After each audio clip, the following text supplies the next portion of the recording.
So we are going to learn Cula Sutta, the Lesser Discourse on Emptiness. I have heard that on one occasion, the Blessed One was staying at Savatthi in the eastern monastery, the palace of Megara's mother. Then in the evening, Venerable Ananda, coming out of seclusion, went to the Blessed One and on arrival, having bowed down to him, sat to one side. As he was sitting there, he said to the Blessed One, on one occasion when the Blessed One was staying among the Sakyans in the Sakyan town named Nagaraka, there, face to face with the Blessed One, I heard this. Face to face, I learned this. I now remain fully in dwelling of emptiness. Did I hear that correctly? Learn it correctly, attend to it correctly, remember it correctly.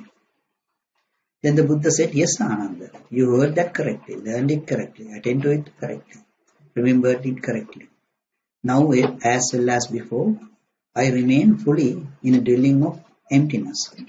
Just as this place of Megara's mother is empty of elephants, cattle, and mares, empty of gold and silver, empty of assemblies of women and men, and there is only this non-emptiness, the singleness based on the community of monks. Even so, a monk not attend to the perception of village, not attending to the perception of human beings, attains to the singleness based on the perception of wilderness. His mind takes pleasure, finds satisfaction, settles and indulges in its perception of wilderness. What it means over here is that this monk is going to an alms round, and then he is going to the alms round. He see that in the village there are these women, men, and then the goats and so on, and the gold and silver. And then he is coming back to the temple in the forest. We are in this particular case.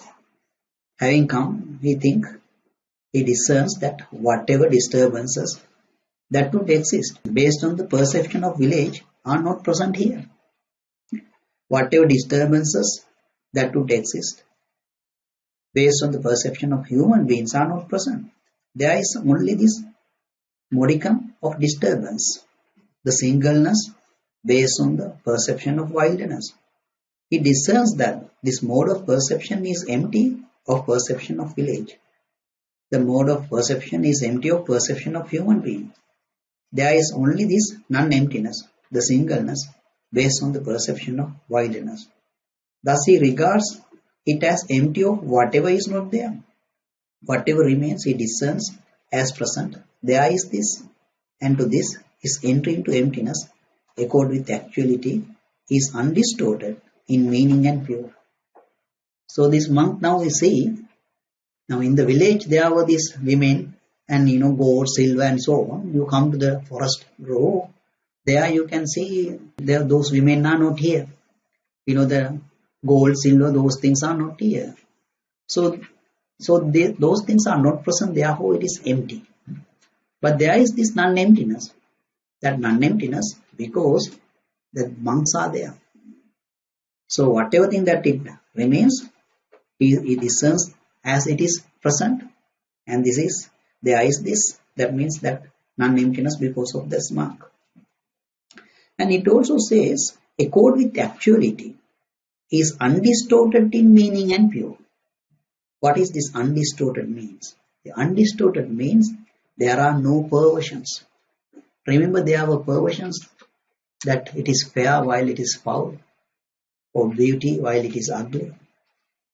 So, in other words, if the monk come to the temple, to the forest, and then if he were to think, in the village I saw this beautiful girl, that means it is not empty.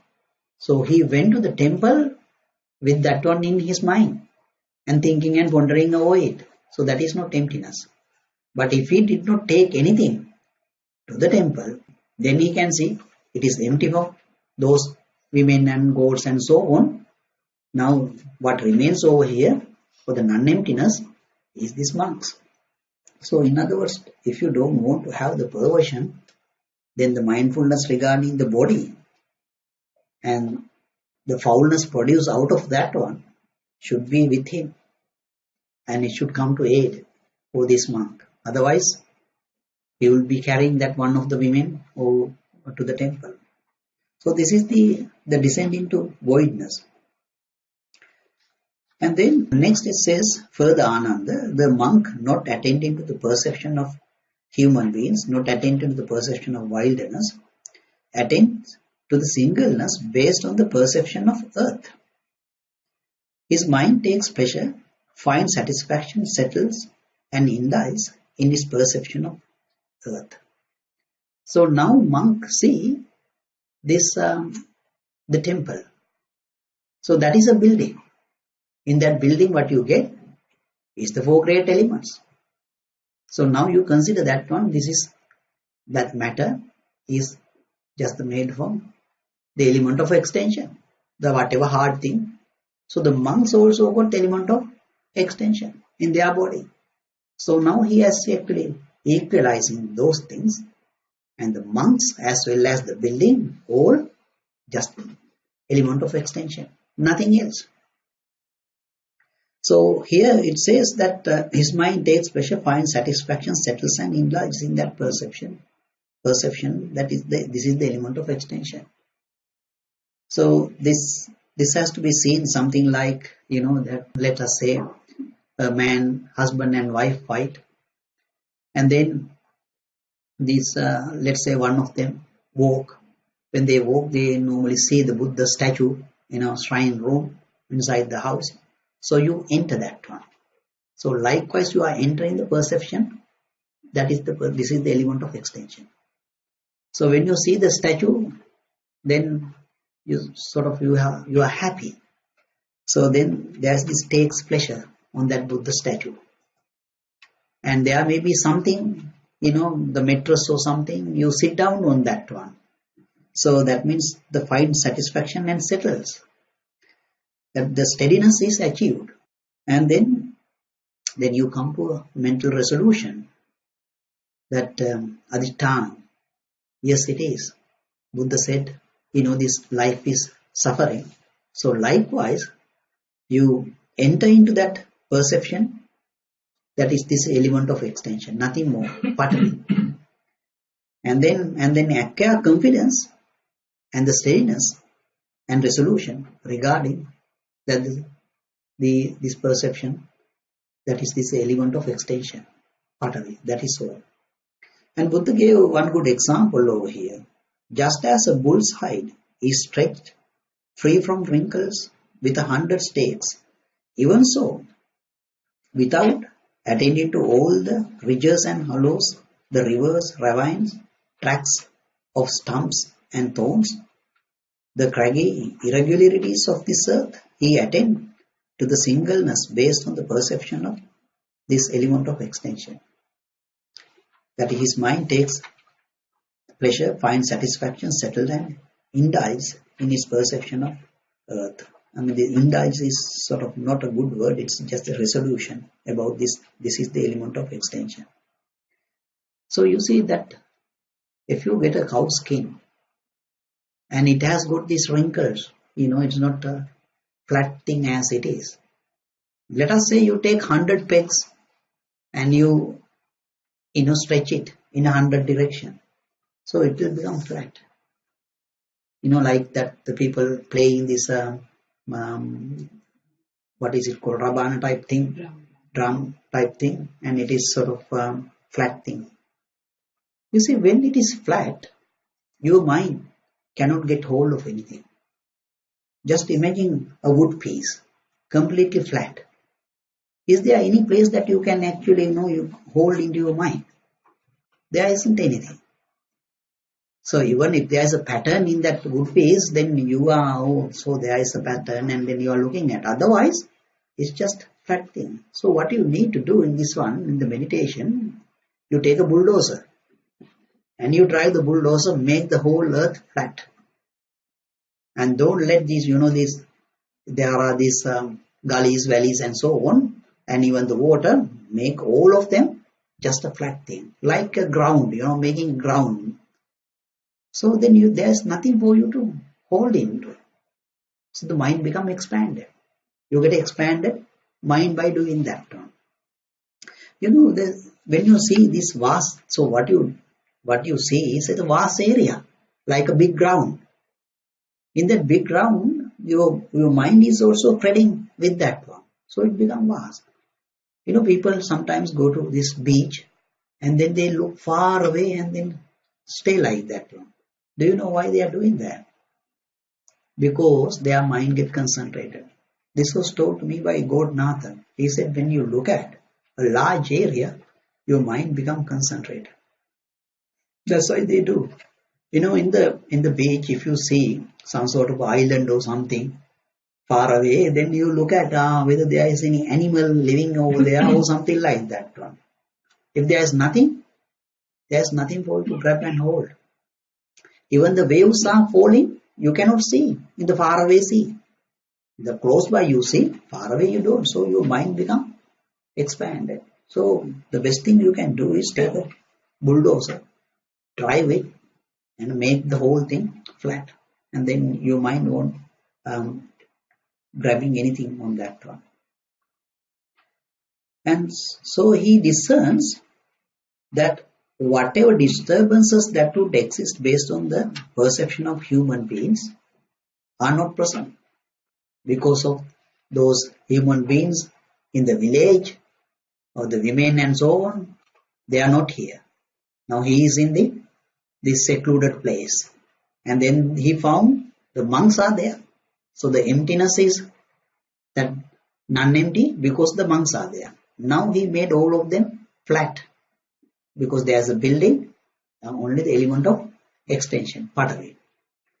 So now he get the singleness based on the perception of earth, means the element of extension. There is only the modicum disturbance, the singleness based on the perception of earth. He discerns that this mode of perception is empty of the perception of human beings. This mode of perception is empty of the perception of wilderness, that is the temple scenario. There is only this non-emptiness, the singleness based on the perception of earth, or that element of extension, or the patavi. Thus he regards it as empty of whatever is not there. Whatever remains, he discerns as present. There is this. And so this, his entry into emptiness, according with the actuality, is undistorted in meaning and pure. So when you are actually, driving your bulldozer, what you are actually making flat, in the human body, this place is above, this place is below, and so on. Then there are these, like gullies and valleys, that this sort of sign and features. So you make it all of them flat. So you are not saying that this person is this beautiful, fattened, or thing, or that sort of thing. And the undistorted in the meaning and pure, that means again, not having those perversions. So here he knows that it is only the elements, dhatu, the element of extension. So in this particular case, all the four elements are taken as one element, the element of extension. Right? The element of cohesion is there inside the element of extension. So in that way, you see, if you take whatever thing hard, you can melt it. So then you can get the liquid thing. So you are considering even the water is taking as the element of extension in that case. So then he got the descent into voidness in that way. And next, it says the infinite of space here. Further Ananda, the monk, not attending to the perception of wilderness, not attentive to the perception of earth, attends to the singleness based on the perception of the dimension of the infinitude of space. That is, space is infinite attainment. His mind takes pleasure, finds satisfaction, settles, and indulges in its perception of the dimension of the infinitude of space. He discerns that whatever disturbances that would exist based on the perception of wilderness are not present.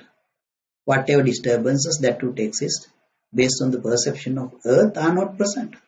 There is only this modicum of disturbance, the singleness based on the perception of the dimension of infinitude of space. He discerns that this mode of perception is empty of the perception of wilderness. The mode of perception is empty of the perception of earth. There is only this non-emptiness, the singleness based on the perception of the dimension of the infinitude of space. Thus he regards it as empty of whatever is not true, whatever is not there. Whatever remains, he discerns as present. There is this, and so this his entry into emptiness, accord with the actuality, is undistorted in meaning and pure. So in this particular case, if you make this earth flat, take the whole thing, the whole universe, sun or moon, you make it all flat. So when you make the whole thing flat, and then you see this brown, like brown part over there, flat thing. And then apart from that one, you can see this is the end of that earth. Then what is there is the sky, the space. So here we are talking about the space. So you are trying to get out of the material thing, element of extension, and then what is beyond that one is the space. So now he is reaching that space is infinite level of consciousness. But for you to do that one, you should have this, you should know the element of extension as element of extension. Patavi is Patavi. That is all.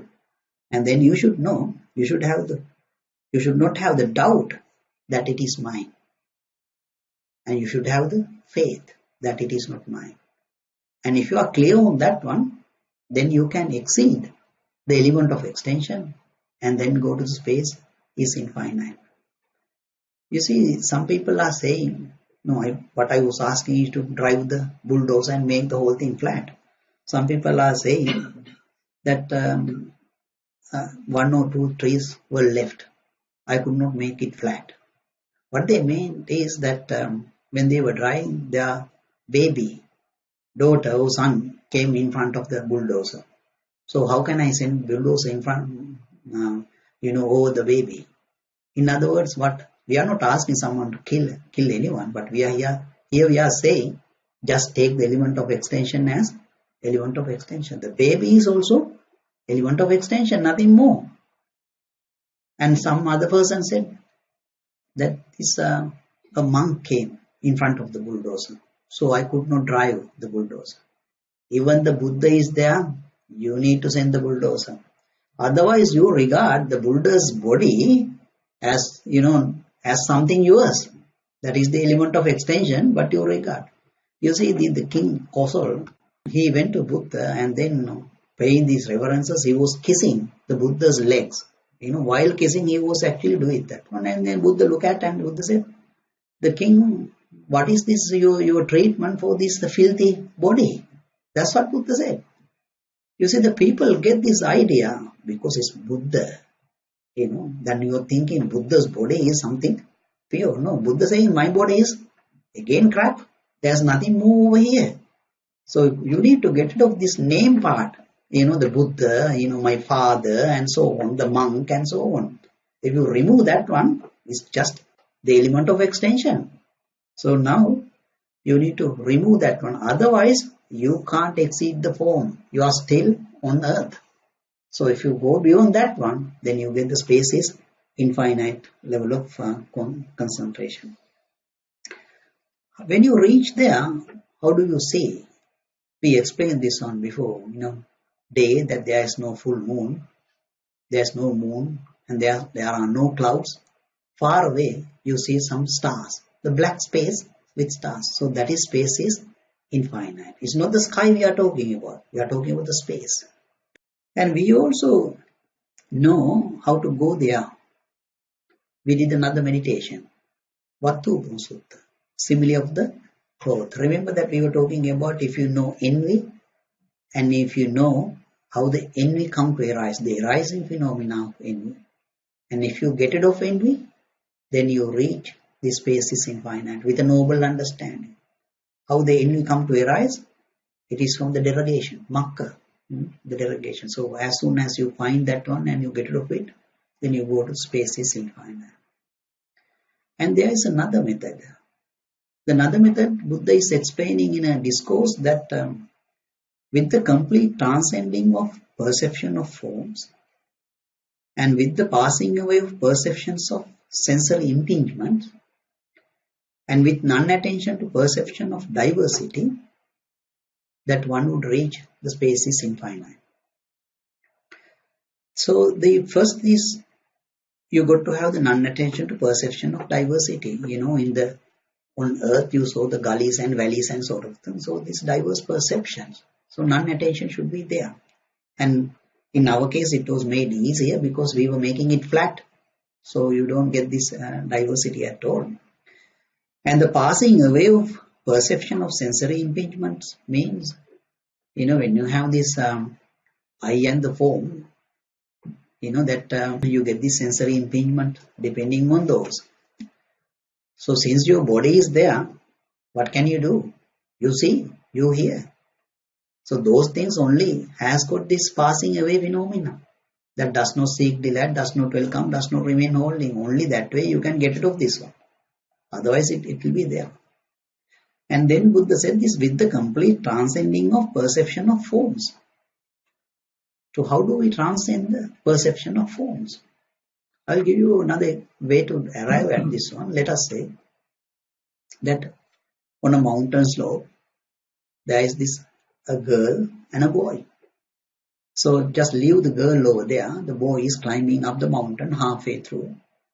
Then this person can't sort of identify this girl's, this body, this part is above, this part is below, and so on. Sign and features won't be there that much. Let us say this boy is now gone to the top of the mountain. Now he can't actually identify whether this is actually cow dung over here or the girl is here. So now you exceed the form in a certain extent. Now let us say we send this boy to a star. From here, when you look at the star is very small, but star is really big. So from the star, if you look at the earth is tiny little a dot. So if it is tiny little and the houses in that dot, that tiny little thing is very small. And the living being, human beings inside that one is also very small.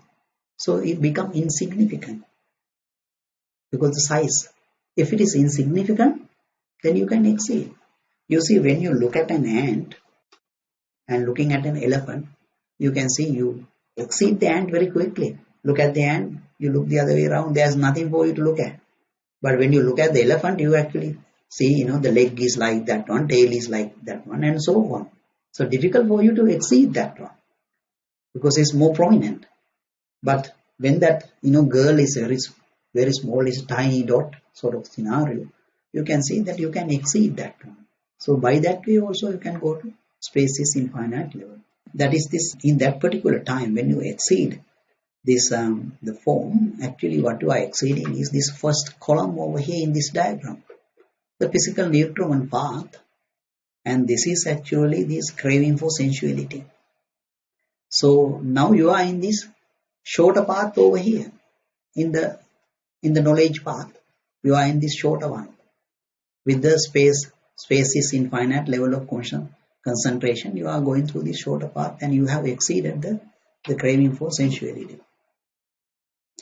And then beyond that one, it says there's infinitude of consciousness. Further on, a monk not attending to the perception of earth, not attending to the perception of the dimension of infinitude of space, attend to the singleness based on the perception of the dimension of infinitude of consciousness. His mind takes pleasure, finds satisfaction, settled and indulged in his perception of the dimension of the infinitude of consciousness. He discerns that whatever disturbances that would exist based on the perception of earth are not present. Whatever disturbances that would exist based on the perception of the dimension of the infinitude of space are not present. There is only this modicum of disturbance, the singleness based on the perception of the dimension of the infinitude of consciousness. He discerns that this mode of perception is empty of the perception of the earth. This mode of perception is empty of the perception of the dimension of the infinitude of space. There is only this non-emptiness, the singleness based on the perception of dimension of the infinitude of consciousness. Thus he regards it as empty of whatever is not there. Whatever remains, he discerns as present. There is this. And so this, his entry into emptiness, accord with actuality and is undistorted in meaning and pure. So here, now you exceed the women sort of scenario in the village, and then you went to the temple, and then you see there it is empty from those women, but now it is not empty because the monks are there. And then you saw the building and the monks are there. So the building is element of extension. Monks are element of extension. So like you send a bulldozer and making all of them flat, and it's just the element of extension. And then you went beyond that one, and then you went to space is infinite. Now in that dark space is infinite, there is a feeling. Because there is a contact, that space is infinite. I'll tell you, it's a really happy feeling over there. Because the space is infinite has got 10 qualities of Nibbana. Therefore, even one can actually attach to that one as well. There is this feeling depending on that one. Now, this person does not like that feeling. In other words, he knows the impermanence of that feeling. That feeling arising from the perception, the base of infinite of space. So when he exceeds that one, having known that it is, the space, whatever feeling that arising of that one is impermanent, so then he can go to the consciousness is infinite. When he go there, he see sort of a light. That light is your light. That is because you have faculties here. On your right side, there is this wisdom, faculty of wisdom of your forehead. To the left side, you have the faculty of mindfulness. So because of these faculties, you see light. Our mind is so powerful. That people have done some research on these things, and you ask people to meditate, and then you measure what's the radiance. What we emit in the meditation time is the gamma radiance. It's so powerful, 100 times powerful than the sun's rays. So the radiance is there. So you can see, because when your mind becomes pure, you can see these rays. If you see the light, but if you are actually a person who has got these attainments, some people can go to this concentration, but may not be able to maintain it. Someone can go there and attain, maintain it. And such a person is called samapatti. That such a person can see a different picture. He could see that, this black space we are talking about. He is this light as some sort of a beam in the middle, inside that one, black space. This beam I'm talking about, it may be something has got a torch. The light is coming, but you can't find the first point. The torch cannot be seen. Or maybe this, that there are clouds. There is light in that cloud, but there's no bulb. You can't see the bulb. So something like that. You see some sort of complete light over there. So if you have the attainment, then you see inside that huge black space, there is this big light, spreading inside that one. And he could see the outside. This is the black side, that is the space, and this is the light. This is the space, consciousness is infinite. A person who has not got attainment, then as soon as he sees this black space, he will fall. He will fall from 6th jhana. This consciousness is infinite is 6th jhana. Space is infinite is 5th jhana. So 6th jhana, he will fall to 5th jhana. Likewise, when you are meditating over here, if someone is making a nice curry, you get the smell. You are coming out of the meditation, your concentration is gone, and now who is cooking this curry or something. Likewise, This is the problem for the person who attained the sixth jhana. If he encounter something on the space, he will fall from that down. And there is another way of arriving at this consciousness is infinite, the sixth jhana, that you learn in the Vattupu Sutta again.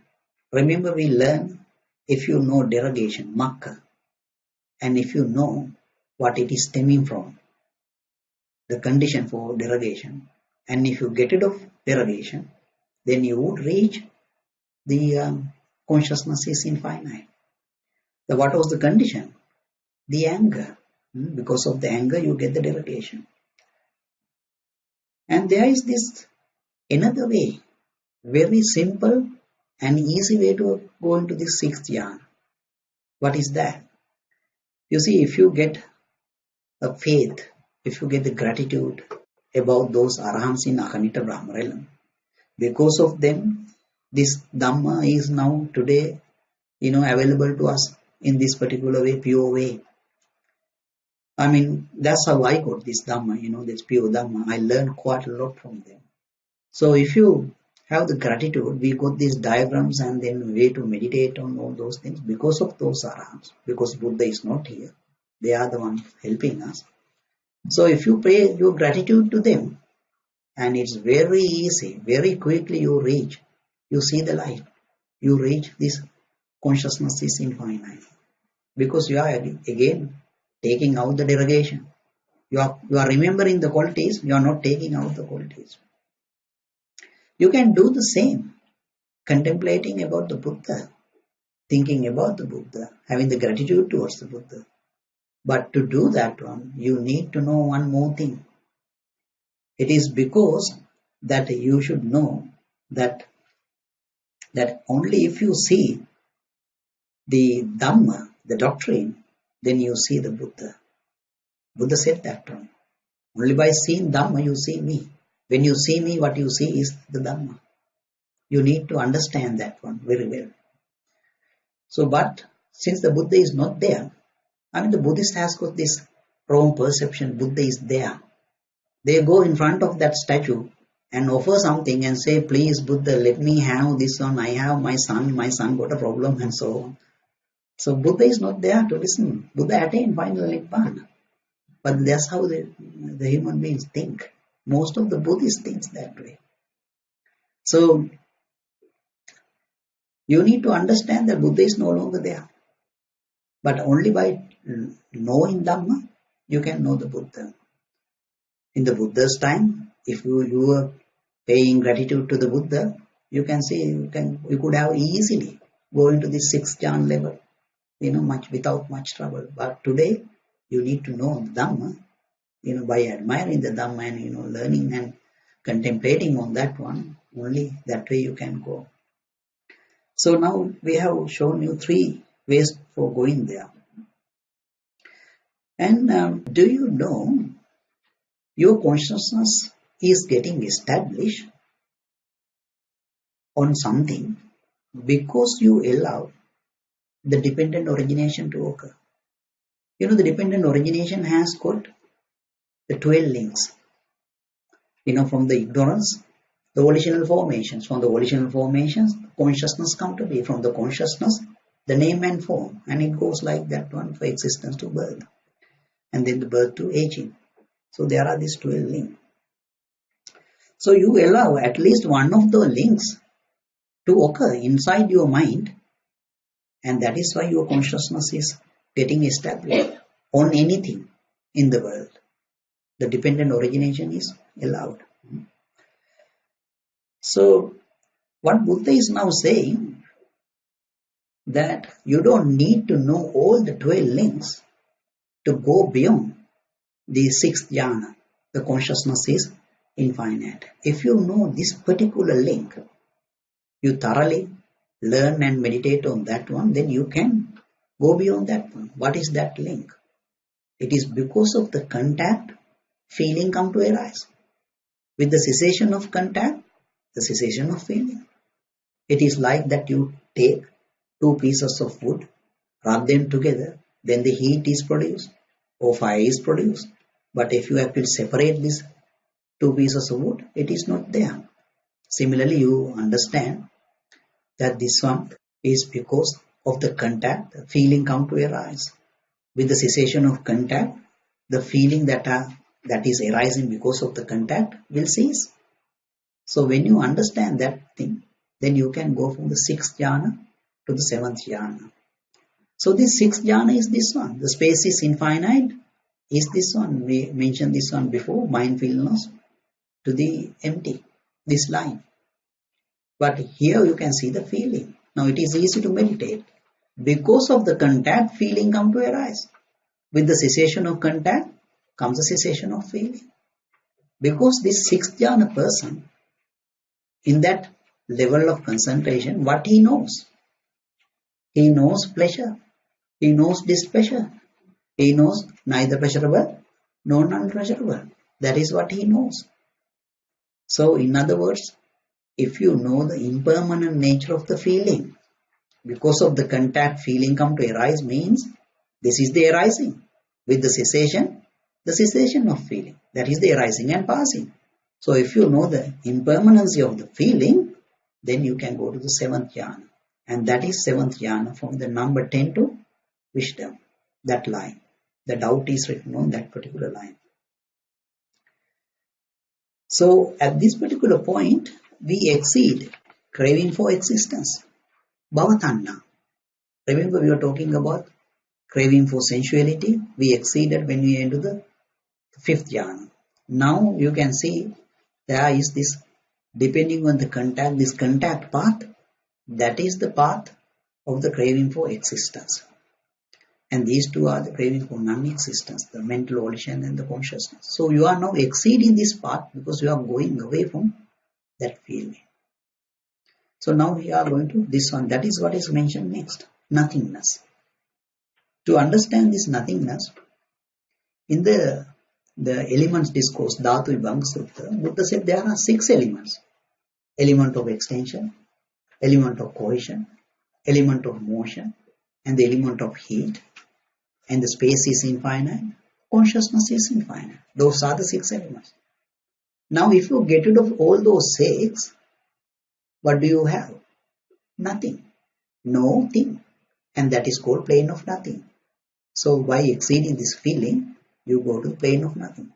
And it says further Ananda, the monk not attending to the perception of the dimension of the infinitude of space, not attain to the perception of the dimension of the infinitude of consciousness, attain to singleness based on the perception of the dimension of nothingness. His mind may take pleasure, find satisfaction, settle and indulge in his perception of the dimension of nothingness. He discerns that whatever disturbances that would exist based on the perception of the dimension of the infinitude of space are not present. Whatever disturbances that would exist based on the perception of the dimension of infinitude of consciousness are not present. There is only this modicum of disturbance, the singleness based on the perception of the dimension of nothingness. He discerns that this mode of perception is empty of the perception of the dimension of infinitude of space. This mode of perception is empty of the perception of the dimension of the infinitude of consciousness. There is only this non-emptiness, the singleness based on the perception of the dimension of nothingness. Thus he regards it as empty of whatever is not there. Whatever remains he discerns as present. There is this, and so this his entry into emptiness accords with the actuality is undistorted in meaning and pure.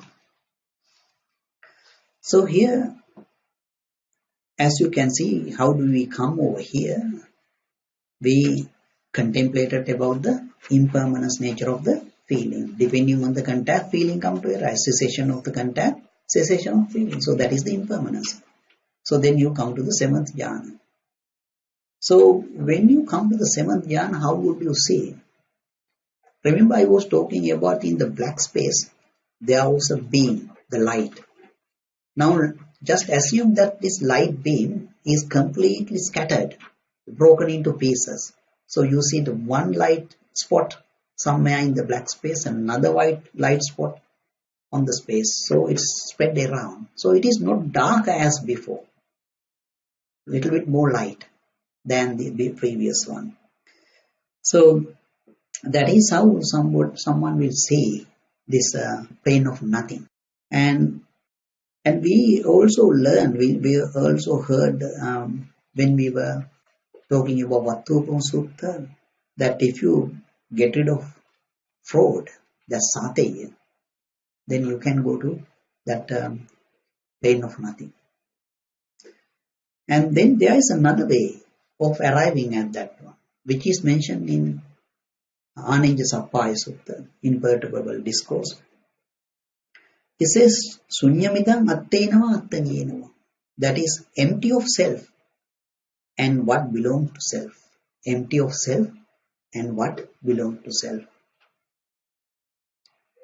You see that the person who has attained to this attainment like this stream, mantra, Vanshitan and so on, they very quickly go there because they use their attainment. The Buddha said this one is the second one, conducive to attainment of plane of nothing. Although it is the second one, the knowledge is high over here because he used the attainment. That person is not regarding the form, the feeling, perception, volitional formation, consciousness, anything as mind, empty of self and as well as the empty of what belongs to self. So therefore he is not regarding. That person is saying, I didn't have any rapture, pleasure for anything. I straight away I took that these things are not mine. So I went to this, this level, I saw this black thing, the vast, my mind became vast and so on. He's not telling a lie. He's telling the truth. You don't have to have the first jhana, second jhana, third jhana and so on to go into this one. Just imagine a monk is going in the arms round and in front of him that there's a nice beautiful woman is coming. So now he thinks, this is hair of the body, nails, teeth, skin, flesh and so on. 32 and then going to the first jhana and the second jhana and it's the whole thing is gone at that particular time, isn't it? So it is, you should be able to straight away go into that one. So there is this way. When the mind is developed, the attainments are there. You can do at once. So that is the third way of going there. And if someone has got this attainment of the plane of nothing, it is not just you go there once, you can actually enter and abide in it. So that attainment is there. And in the base of nothingness, then he would see a sort of a different picture. The picture he would see is he's seeing some sort of a cone. The cone, the red hat in the like that one, you get this sort of a whitish area along the cone, and the cone top is sort of black. The black part means the sixth jhana. Consciousness is infinite. The white part over here is the plane of nothing. Because the light in the plane of nothing is more pure and more brighter than this sixth jhana one. So that is the black one and this one. But some people get confused about this one sometimes. You see this picture, for someone it looks like your black thing over here in the eye and the white thing around that one. So it's like an eye. So then someone is saying, sometimes people are saying somebody actually looking at me, with a beautiful eye in meditation. And it is not somebody else looking at you. It is your own eye. The mind-made body's eye is beautiful than your eye. So that is, when mind becomes pure, it looks like that someone is looking at you. But nobody is looking at you. It is just your mind-made body is your own eye that you see, not this eye, mind-made body's eye. So one should not be confused with this, the attainment person, how it sees, and then the other person actually, how it sees the black eye. We are not talking about this, the eye the black thing and the white thing around over here. So that is this the seventh jhana concentration, the plane of nothing. Now over here, now how do you sort of, how the arahants sort of talk about these two? This one is like a wound that it is itchy. Why? Because the feeling is there. The wound is there, and then it is, it's when it's about to heal, you can see some sort of itchiness on that one. But this is actually wound. It is no itching over here. There is no feeling. So that's one way to know it.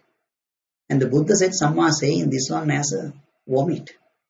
Vomit in the sense, you see this perception line over here. There is a perception.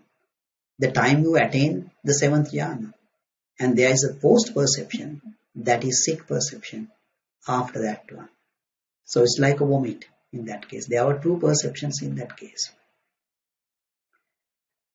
Now in this particular perception, remember that we were saying that the empty of self, empty of what belonged into self.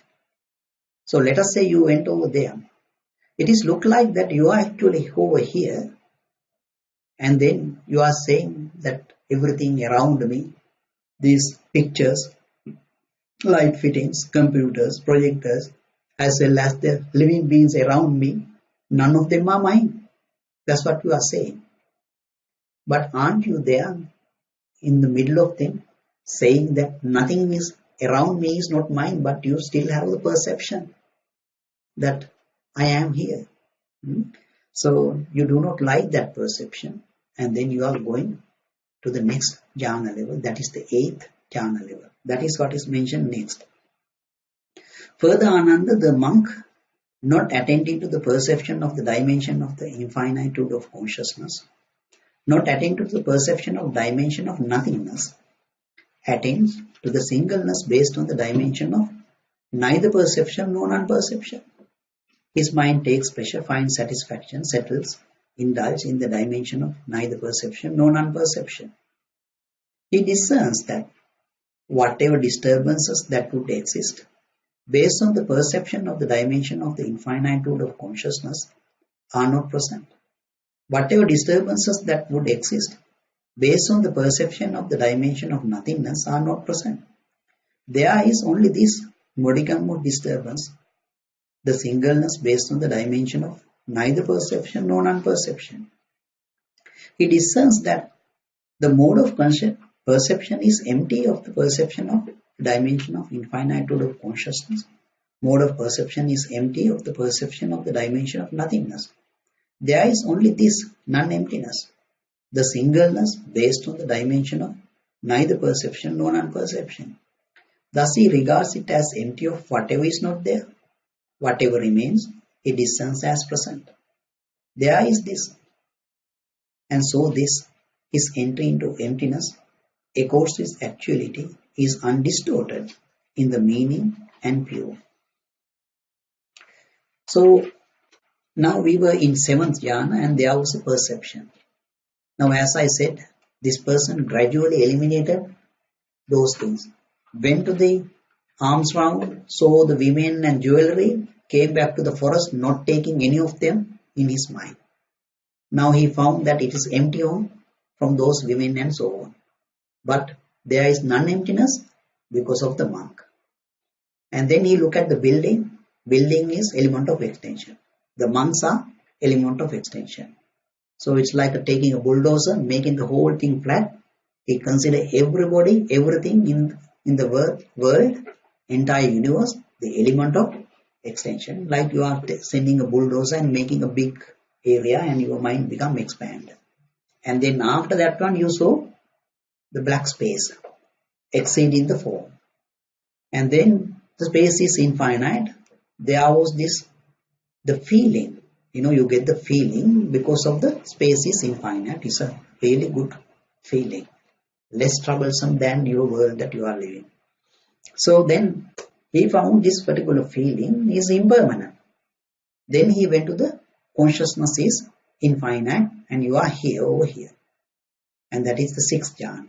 And then he found that there is this feeling. The feeling is depending on contact. And then having seen the impermanent nature of that feeling, you exceed that one, you come to the seventh jhana, the plane of nothing. And over there, you see that you are saying there is nothing over here, but you are in the middle. Around you, you are saying these persons around me, none of them are mine. Now you found that there's a perception remain within you. And he did not like that one either. He did not want to have the form. He does not want to have the feeling. Now he does not want to have the perception. So in order for you to give up the perception, you need to know the peril of that one, the danger of that one. What is the danger? The perception is impermanent. But this person now knows the perception is impermanent, but to what extent? You see, if you know perception is impermanent completely, then you go to the wisdom, the liberation of mind due to wisdom. But this person is not up to that level. He knows something. He knows this perception is impermanent to the extent that whatever thing he constructs out of that perception is not mine. A good example would be, let us say, a carpenter will have 3 pieces of wood pieces. 2 of them are fine. The other one has got this insect bites and some sort of rotten nature is there. Carpenter did not have any choice. He constructed a table. Having constructed a table, and he sees to the right side that the rotten wood piece is there.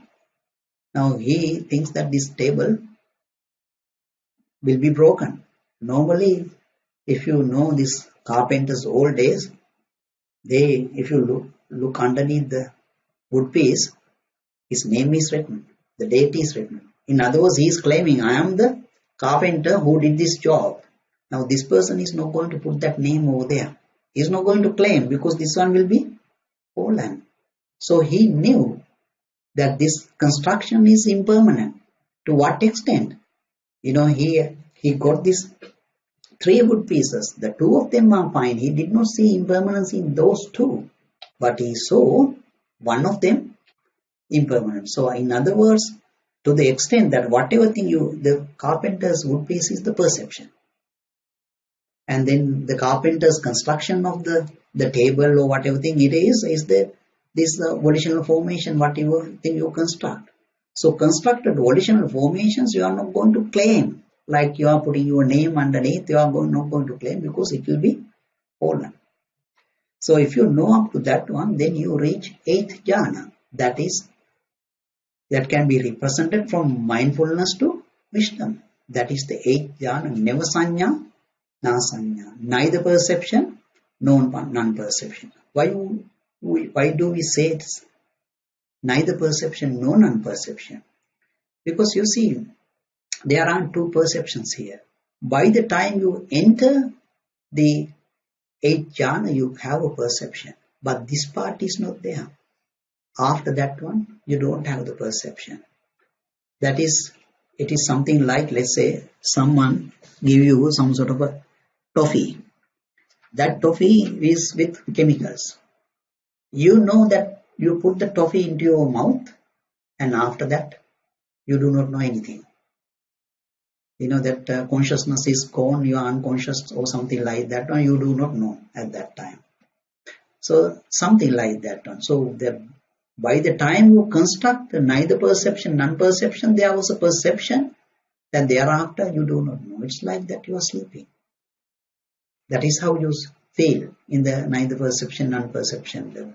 It does not mean that since you have eaten quite a lot and then you go to meditation and you sleep, that I went to neither perception nor non-perception. Let us say that your mind is very active, and then all of a sudden, no reason you went blank.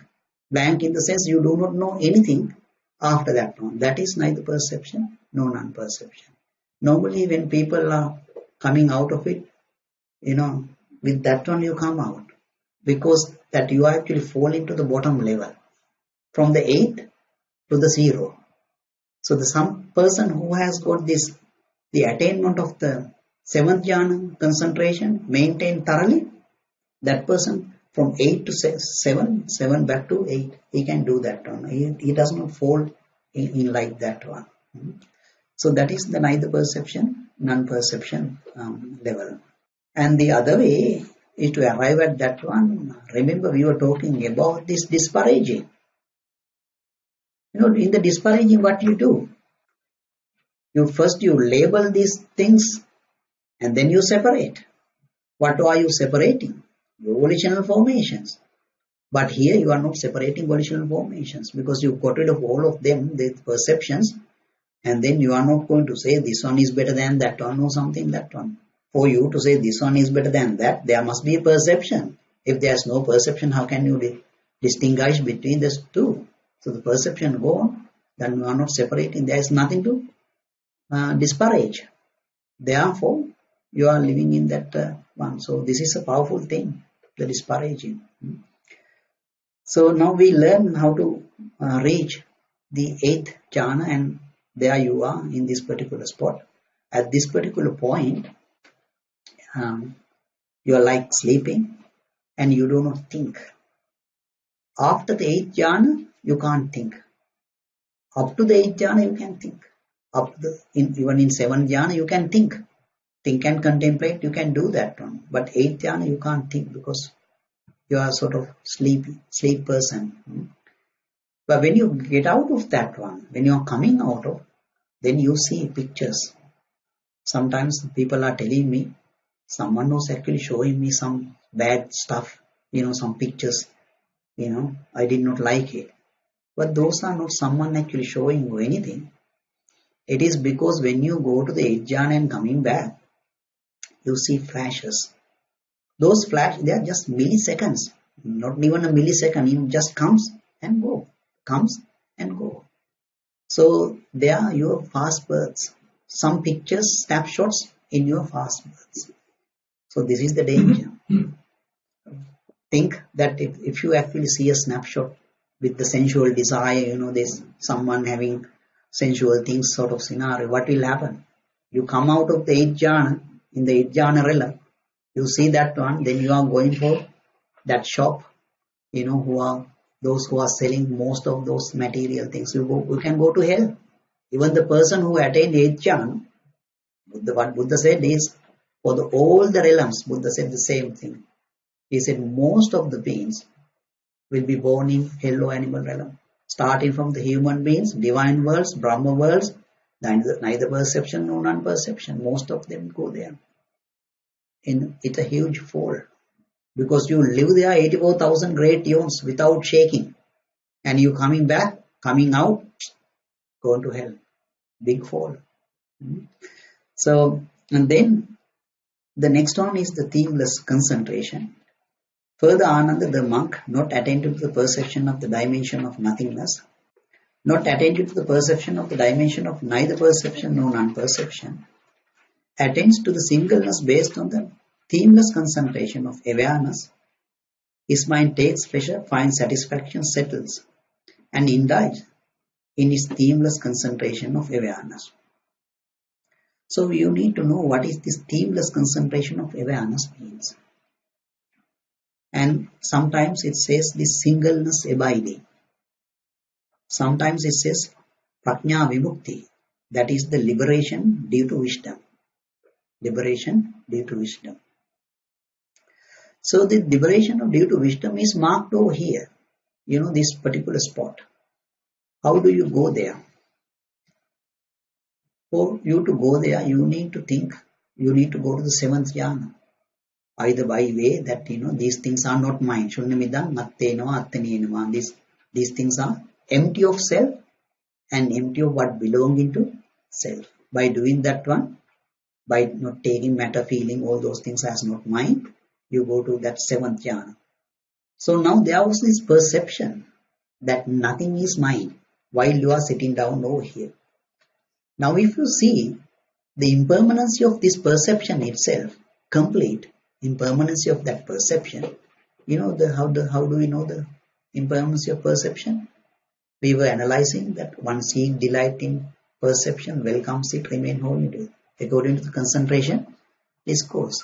So if you do that one, then you can go to this liberation due to wisdom.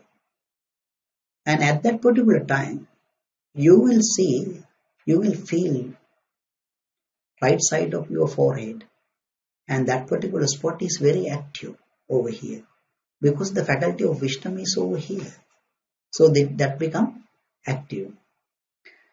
And you know that when you see certain things, sometimes little bit later you get, oh, that one is also useless, it is impermanent. The after little while you get that one. Now suppose you are getting this particular thing, this idea of the impermanency at once. As soon as you see, you are saying it is impermanent. In other words, you are saying there is arising and there is passing. That is because you have done this concentration discourse many times. So then you really understand and your mind is aware of this one. You are mindful about it. This arising and passing away. It is because of my seeking delight, welcoming and remain holding, this one come to arise. If I am not going to do that one, does not seek delight, does not welcome, does not remain holding to, then this one ceases. So that is this the wisdom faculty going to a very high level, and then that is the liberation due to wisdom. For you to stay in that particular point, then you got to have something called sampajana. Sampajana means the clear comprehension.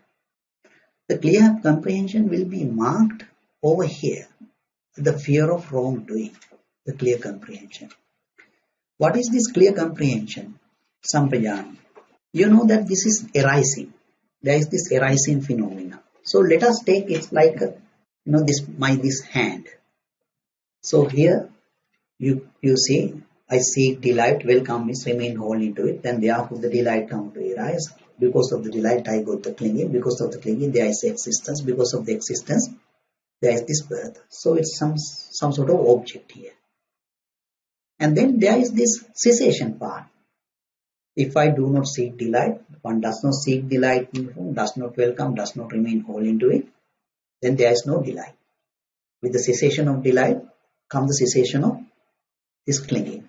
With the cessation of clinging, the cessation of existence. With the cessation of existence, the cessation of birth. So this is another stick. There are two sticks.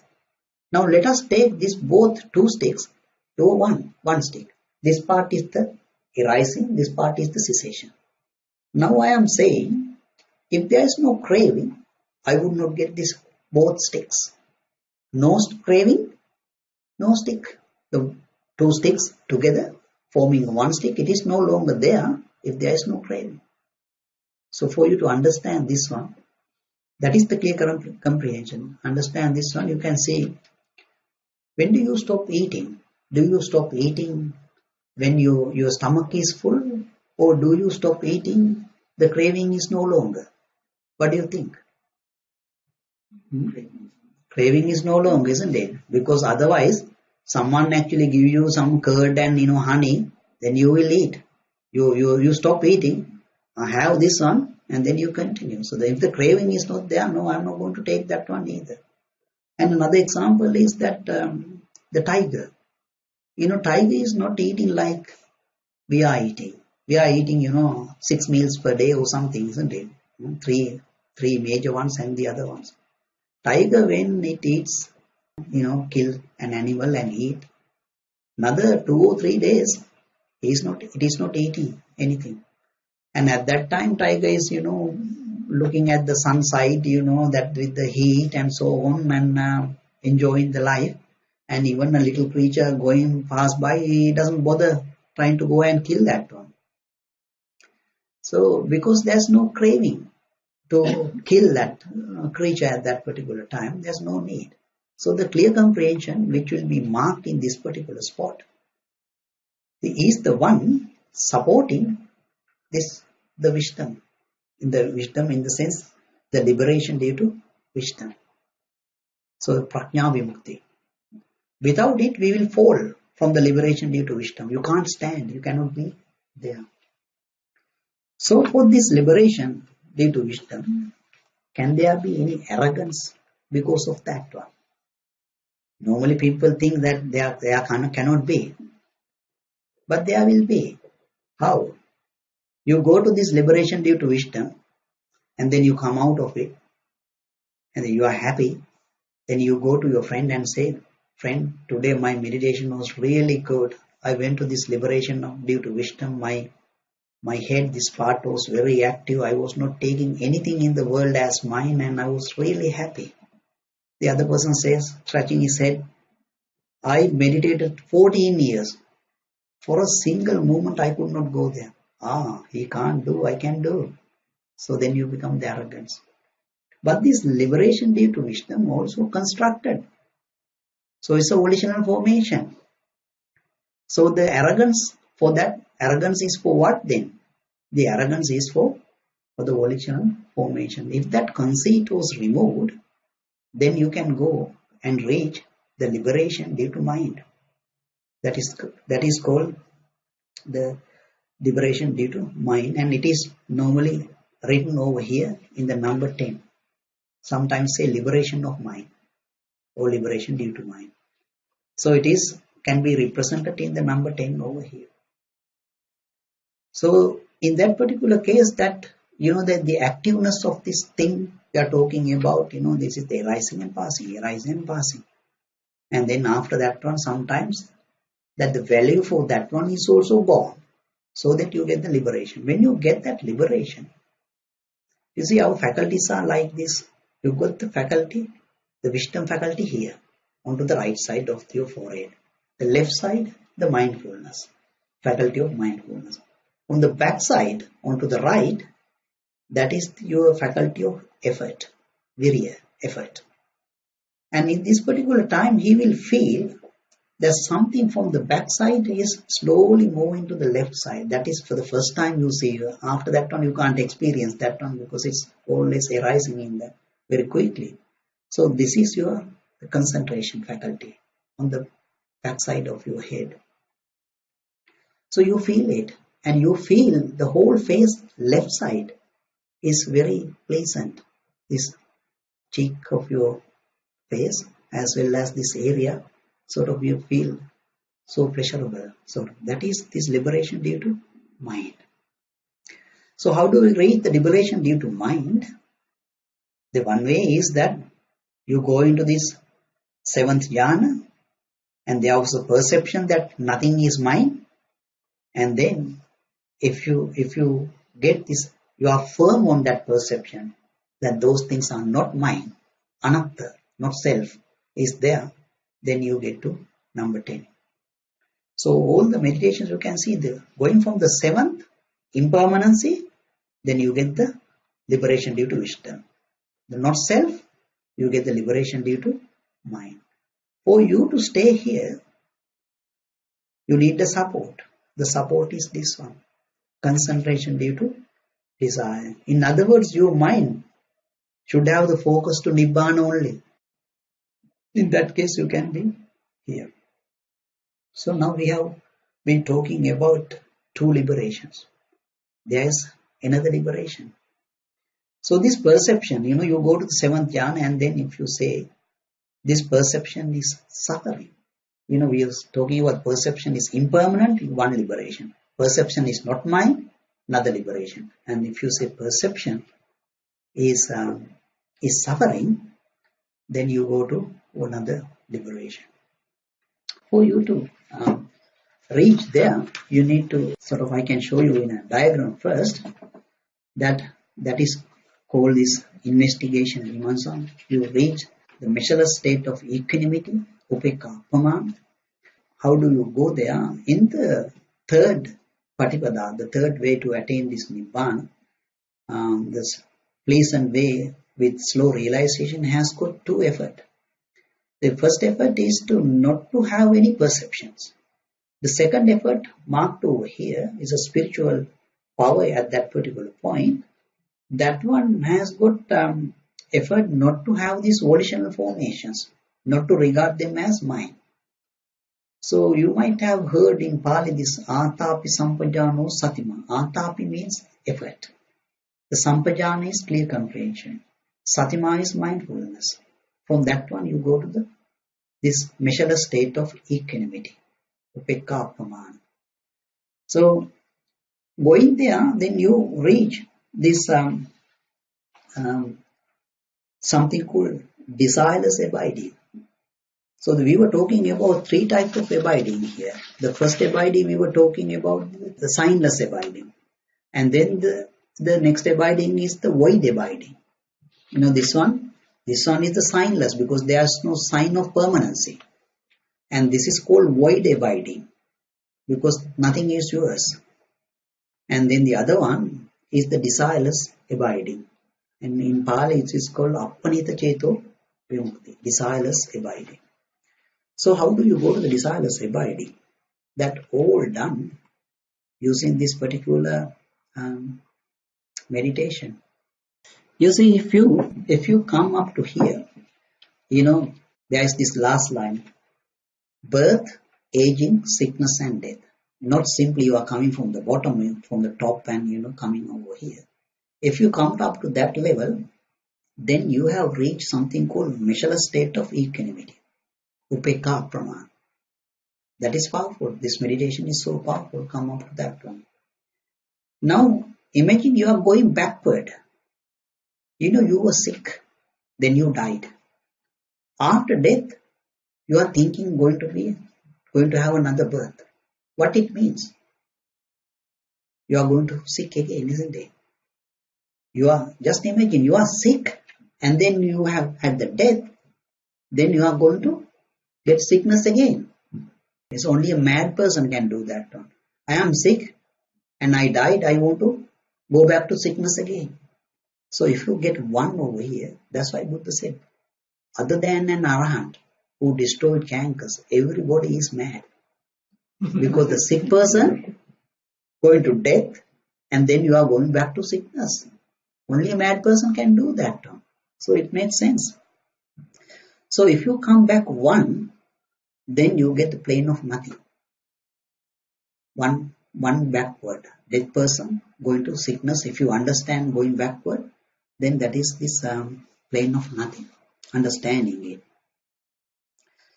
And if you understand these three, that is from lamentation, you are going to sorrow, and the not getting what one wants, you are going to union with what is displacing. If you go three, if you understand these three, this is actually, you are contemplating forward, now you are contemplating backward. The backward contemplations are very powerful.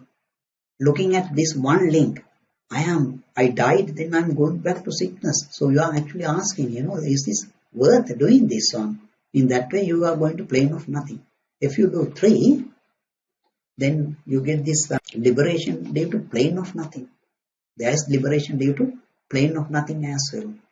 It's called akinchana vimukti, liberation due to plane of nothing. So that is three. So how do you understand this one? What is not getting what one wants? How do we define it? A person who was subject to sickness think that it would be better, it would be good for me not to have the sickness. But in other words, you can see sickness is inherited in not getting what one wants. But now this person, having inherited that one, he is actually going to union with what is displacing. In other words, Sampati Mahaprabhu said that you are putting effort to go to the union with what is displacing. Do you understand that? That's what we do all the time. You see, in your house, and you are sort of happy. Maybe you have eaten, go to the garden, looking at something. Then all of a sudden you remember that person in my office, he did a very bad thing for me. And now you start digging.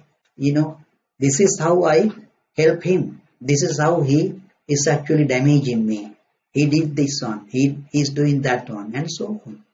This peaceful person now putting effort and digging, all the bad things around that particular person.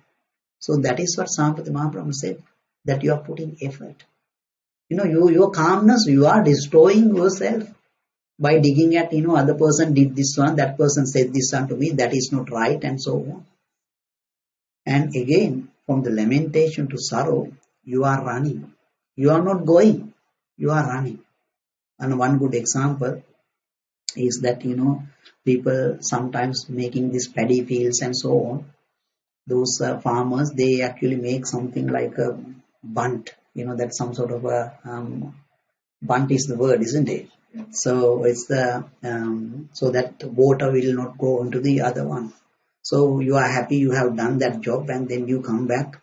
You want to have a cup of tea because you are tired now, and then someone is coming with a sarong, this half thing, and with the beard and beetle leaves and sort of thing in the mouth and sort of thing, and laughing at you, saying, the one that you made, it's all gone now. Water is all flowing. And now you don't drink your tea. Now what you are thinking, I will make a better one. I will put cement to that one. Because you conceit, you got the arrogance. That person came and, showing his teeth to you and saying this one, you are not happy. And so because of this arrogance, then you are thinking you are going that one. So you are running from the lamentation because your one is fallen, and then you are running to that one. So if you understand these three going backward, and that is what we are doing, then you get this what is called akinchana vimukti, or the liberation due to plane of nothing. Now if you go back three, now you are here, isn't it? The sickness, sorrow and union with what is displeasing. Now you are going backward another three. From the sickness you are going to aging. From the sorrow to sadness. Union with what is displeasing to separation from what is pleasing. So how do we do this one? You can see the sadness is inherited in the union with what is displeasing. You are after death in a mind-made body. You have not eaten, so it is disturbing your body. And then you have the sadness, and sadness is also disturbing your mind as well. So the sadness is there, inherited inside the union with what is displeasing. So when you are sad, you always think there is something pleasant in the world. That is why I am sad. I mean, if a person got all the sadness in the world, then that is all he got, then he is not thinking there must be something pleasurable. But he has seen the sample of the pleasure and the sadness. So here he is trying to go to separation from what is pleasing, so then he is going to that one. So if you contemplate on this way, then you can abide in the plane of nothing. It's called akinchana samapatti. You are not shakeable. You are abiding in that one. You enter and abiding. Before that one, you might be shaken, you might be taken out, but you are there. You are not fallen from that one. And if you contemplate another three backward, that's the aging to birth, the sadness to pain, separation from what is pleasing to distress. Now you can see the separation from what is pleasing is that inheriting that this dukkha, pain, because you are in the mind-made body, you have not eaten, so that is separation from what is pleasing there. The baby type body is no longer there. So that person now is going for the distress, because for the much trouble he is actually going for. I have not eaten, so what can I do? Let me go to mother's womb so that I can eat, sort of scenario. So you can see, in that case, you have contemplated this 12 suffering over here, the forward as well as backward. So then you know, by analyzing the forward and backward, it is suffering, nothing else. So at that particular time, you have reached something called desireless abiding. And it is called appanita ceto vimukti. And Buddha said, it's no vimukti is better than that one. Out of this prajna vimukti, liberation due to wisdom, the liberation of due to mind, this is the best one. This is the best one. And so you can see all of them done by contemplating the suffering. So then you can see what is the value of the First Noble Truth. Because it's from the First Noble Truth, analyzing it in forward and backward, you reach the highest level of the liberation. So now we learn that many three kind of liberations. So if I go back to this diagram here, now you can see there is a trident over here. You see the trident over here, isn't it? Here you can see the physical nutriment, maybe the place where you actually attach that pole of the trident. And to the right side, you can see that the clear comprehension is there. And then the wisdom, although we have not marked a line over here. So that is one part of the trident. And to the left, you can see the concentration due to desire is there. And then the liberation due to mind. So that is another part of the trident. And the middle one, there are two, which you can use to poke. That part is over here. Or else you can see this one as a girl. And this is the girl's head. And to the right side, this is the gown, side one. And then the left side of the dress.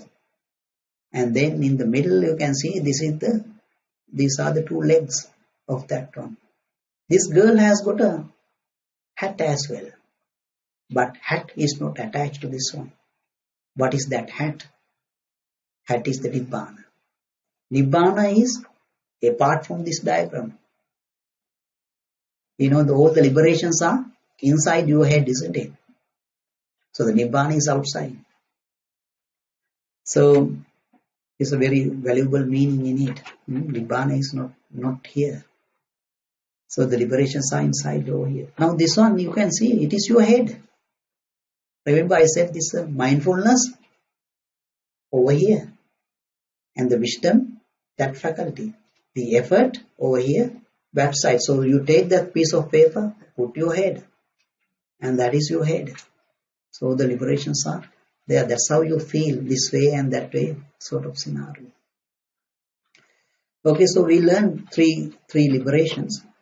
So let us go back to the discourse.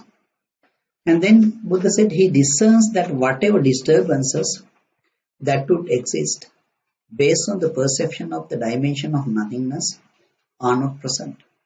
Whatever disturbances that would exist based on the perception of the dimension of neither perception nor non-perception are not present. And there is only this modicum of disturbance that connected with the six sense spheres, dependent on this very body with life as its condition. He discerns that this mode of perception is empty of the perception of dimension of nothing, and again empty of the neither perception, non-perception.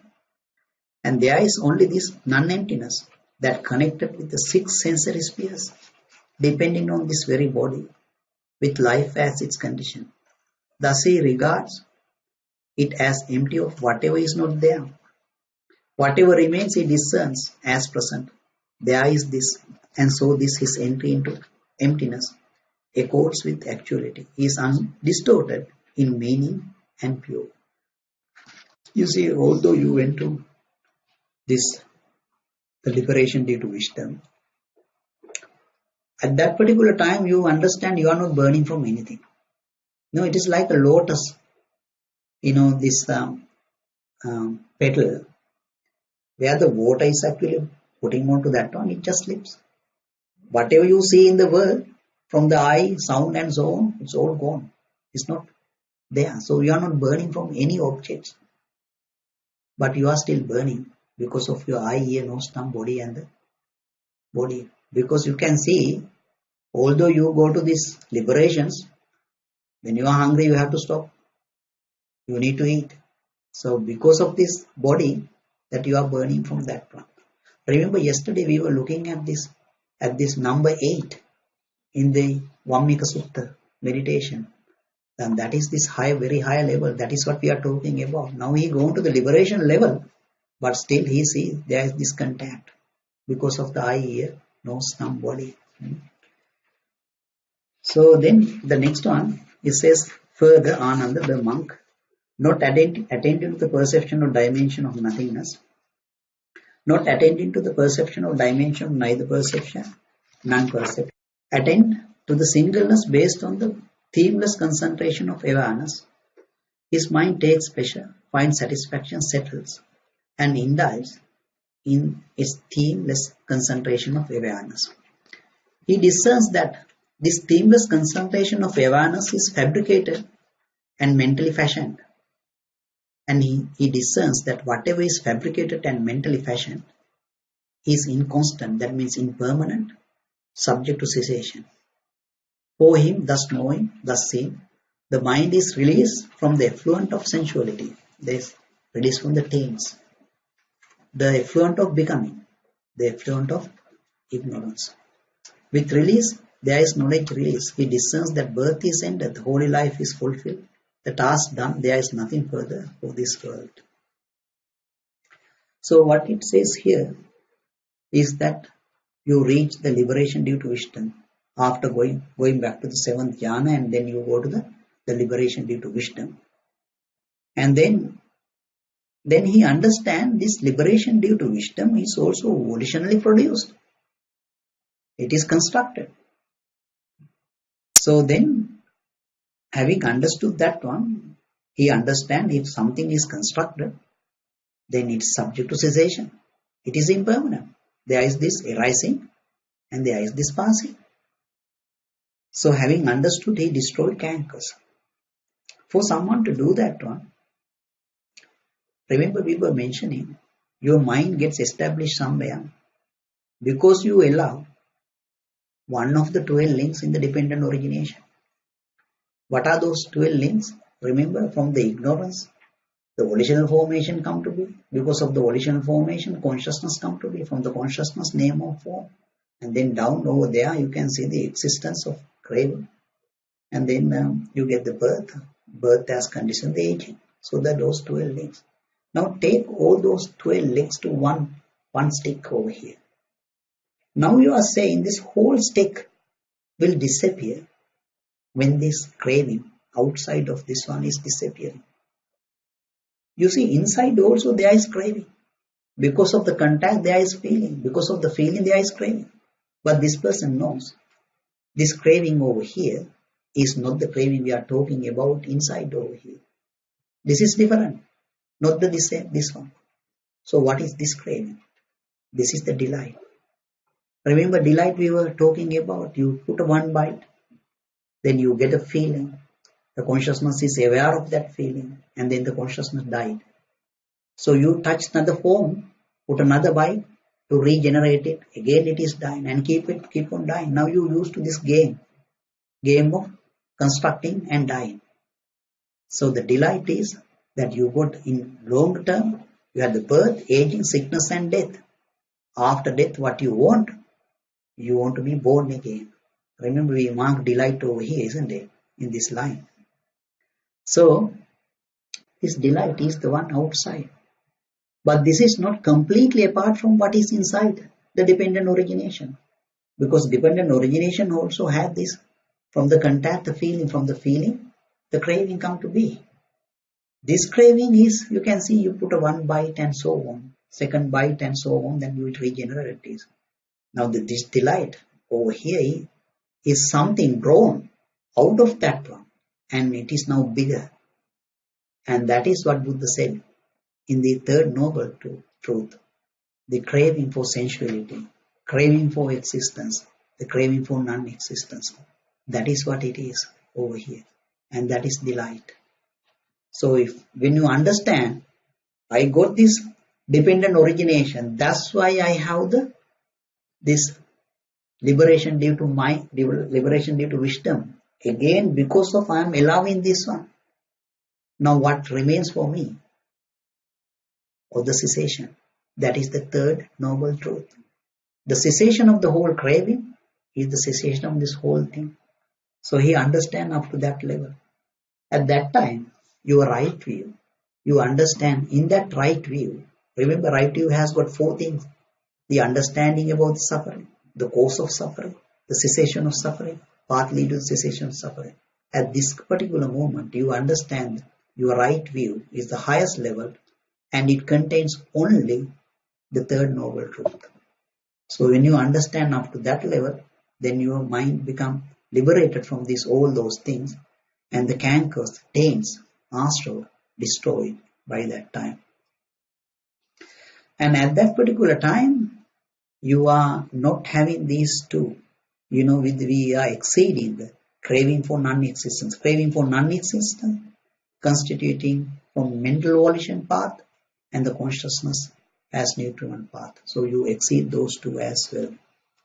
So at that time he discerns that whatever disturbances that would exist based on the effluence of sensuality, the effluent of becoming, the effluent of ignorance are not present.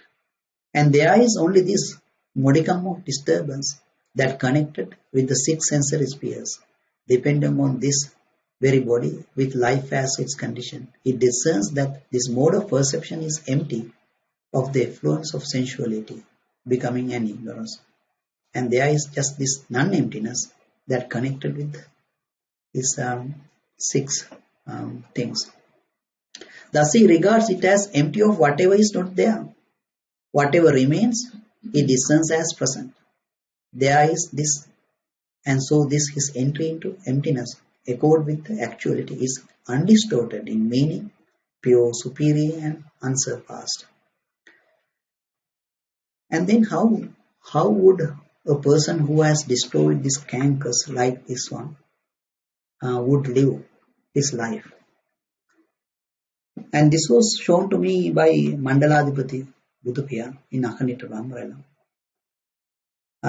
There's this something called Habarala plant in Sri Lanka, and it is actually coming under this big rooted taro plant.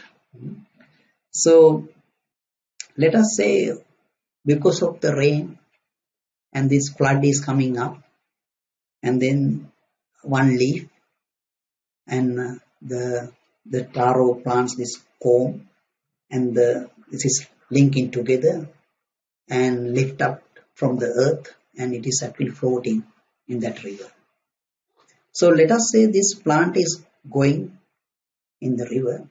Now if it comes to the banks of the river, then there are trees, and from the trees this little bit of leaves will fall onto that leaf and then get some nutriment for that one, so it will live.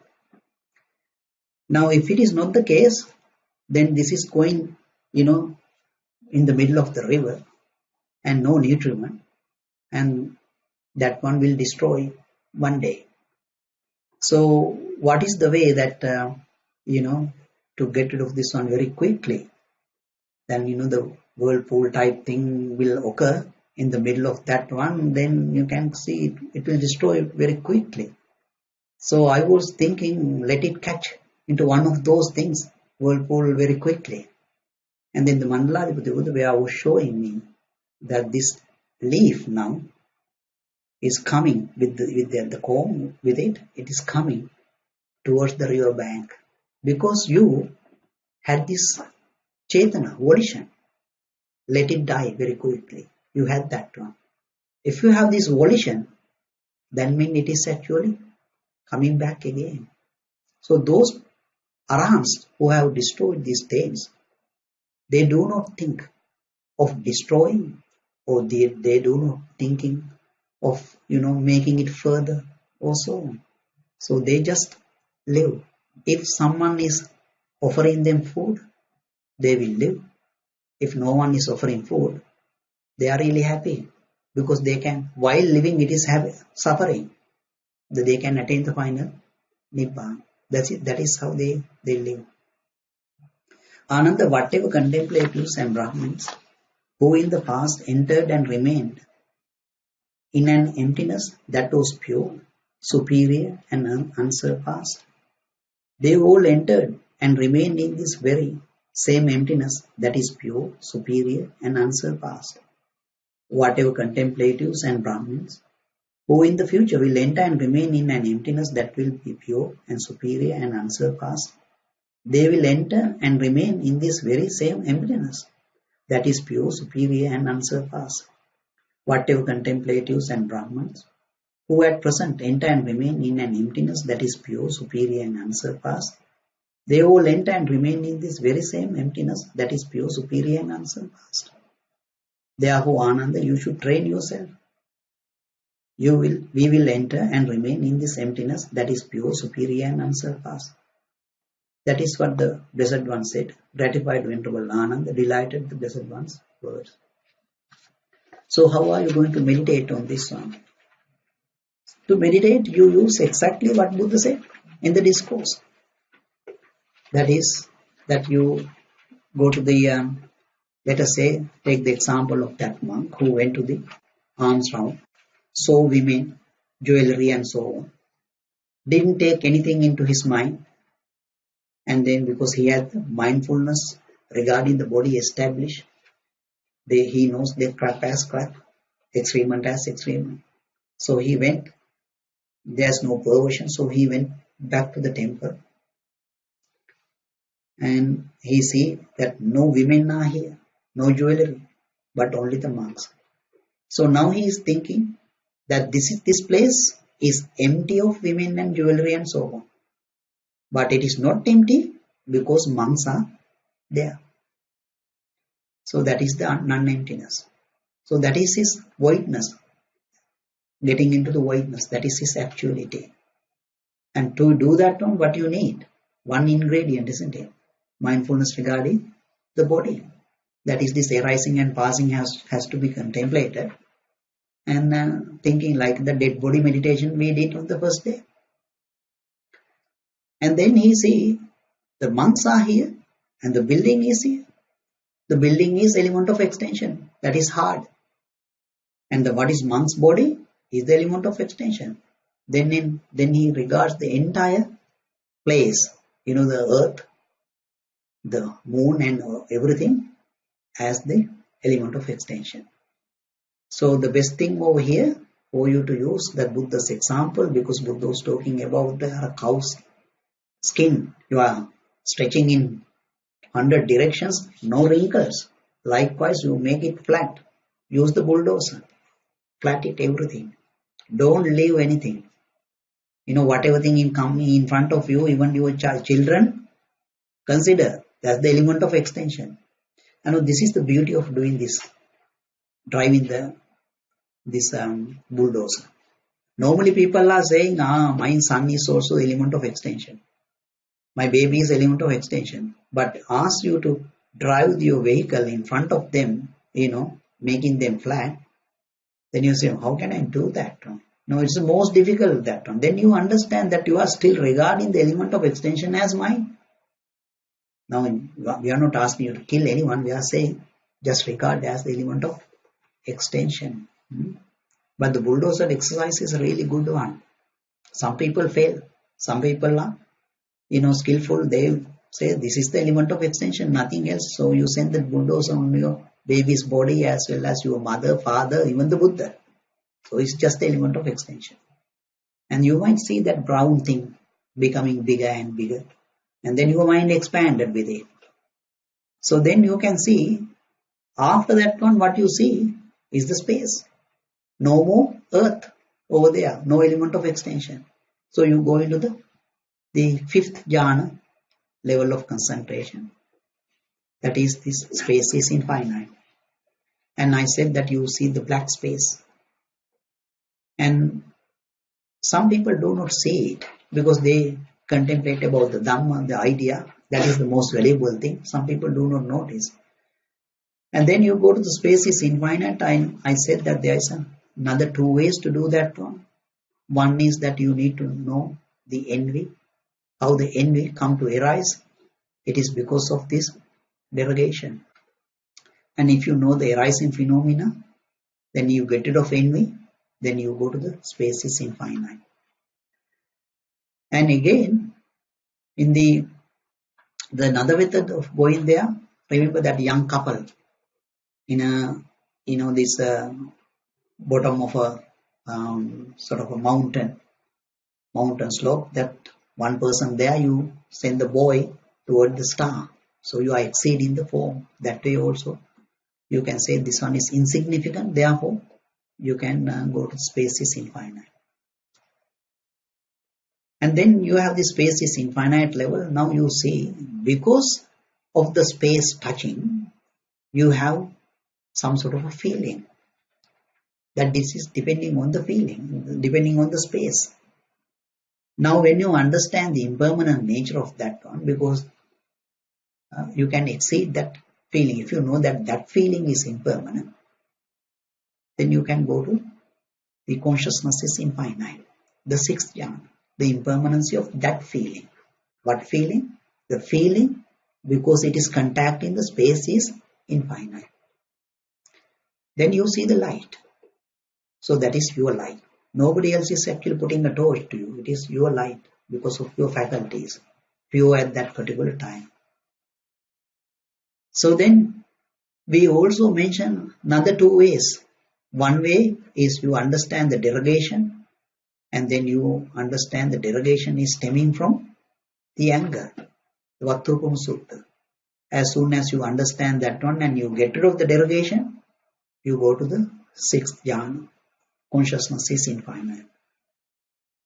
And then there was another method I mentioned, that is if you pay gratitude to the Arahants in the Akanitta Brahma realm, because of them that you managed to get this Dhamma, then you go to the sixth jhana realm very easily. And even sometimes you see their light as well when you do that one. And then, the gratitude pays both ways. It is coming in both ways. So, and then we say that you are actually seeing the light at that particular time, and you are here. The mindfulness to the wisdom over here, number 10. So here you understand this one is also dependent. That the feeling is coming to arise because of the contact.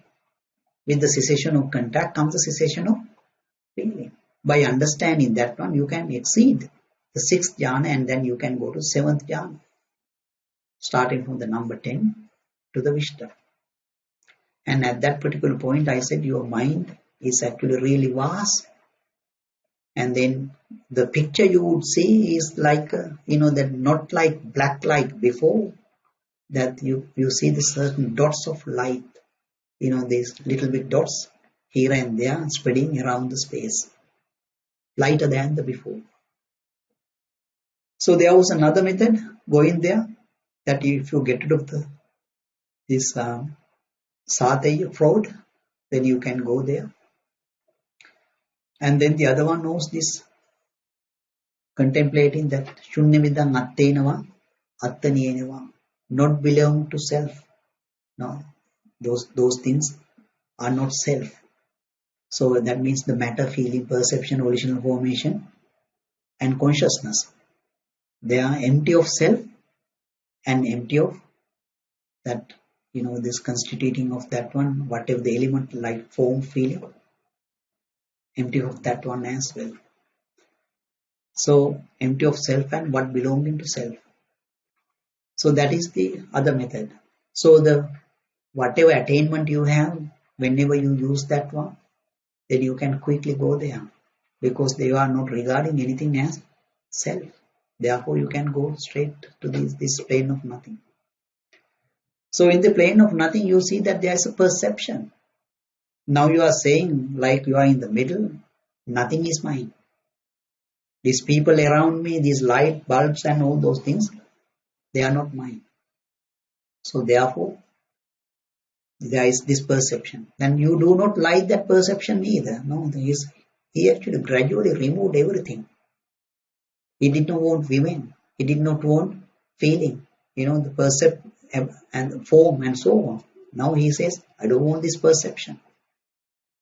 You would give up the perception when you know the period of that one, that is the impermanent nature.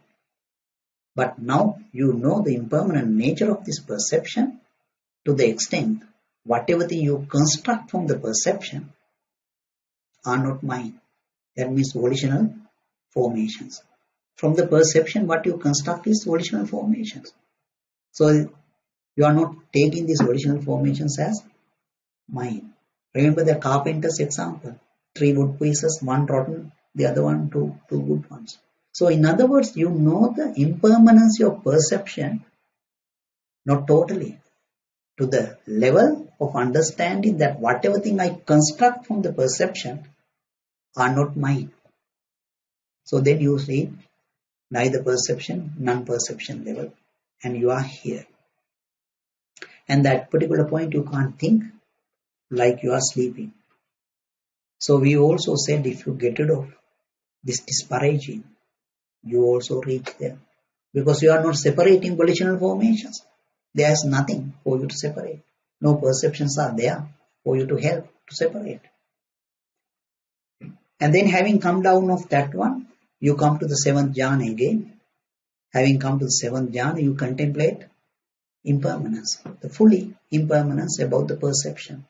And then you reach the liberation due to wisdom. And you are here. And your mind is active. Your right side of the forehead is active at that particular time. You feel it.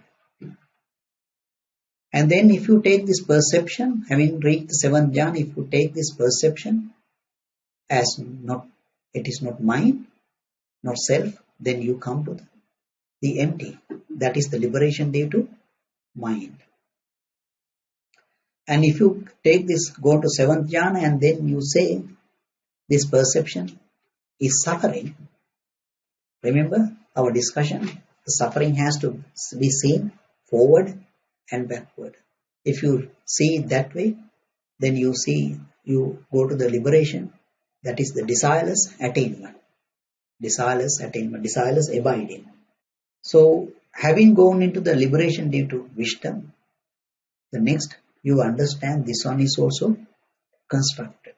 Because I am allowing this dependent origination yet, my wisdom over here, liberation due to wisdom, is also dependent on this link over here. Because I am still allowing one to occur. And then I understand that this one will be not there, will not be there when I get rid of this delight, the outside one. That is the craving for existence, craving for non-existence, the craving for sensuality, those three. So when you got rid of that one, when you understand that one, you get the highest understanding, the noble understanding. That is the highest raised view, that at that particular point what you have is only the third noble truth. And there you destroy your cankers. So, and then we mention how such a person also lives the rest of the life. So that is the meditation. So let us take 10 or 15 minutes for you to take this onto your mind, and then we will do the meditation.